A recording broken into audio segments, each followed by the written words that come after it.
स्वाती सुरेश पारधी यांची tribal women's फोरमच्या राज्य उपाध्यक्षपदी नियुक्ती. सांगली मिरज कुपवाड महानगरपालिकेच्या माजी नगरसेविका स्वाती सुरेश पारधी यांची ट्रायबल वुमेन्स फोरमच्या राज्य उपाध्यक्षपदी नियुक्ती करण्यात आली आहे. त्यांच्या सामाजिक, शैक्षणिक व महिला सक्षमीकरणाच्या कार्याची दखल घेत ही नियुक्ती करण्यात आल्याची माहिती ट्रायबल फोरमचे राष्ट्रीय संस्थापक अध्यक्ष प्रमोद खोडाम यांनी दिली.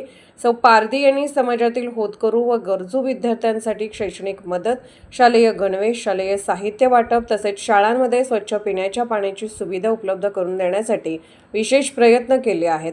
याशिवाय गोरगरीब रुग्णांना मदत व सेवा देण्याचे कार्यही त्या सातत्याने करत आहेत. त्या आदिवासी अस्मिता महाराष्ट्र संघटनेच्या जिल्हाध्यक्ष, सह्याद्री असोसिएशन सांगली जिल्हा उपाध्यक्ष तसेच महिला शक्ती विकास सेवा संस्था सांगलीचे अध्यक्ष म्हणून कार्यरत आहेत. सामाजिक क्षेत्रातील त्यांच्या सक्रिय योगदानामुळे विविध स्तरातून त्यांचे अभिनंदन होत आहे. ट्रायबल वुमेन्स फोरमच्या राज्य उपाध्यक्षपदाची जबाबदारी त्या यशस्वीपणे पार पाडतील असा विश्वास व्यक्त करत त्यांना लाख लाख शुभेच्छा देण्यात आल्या आहेत.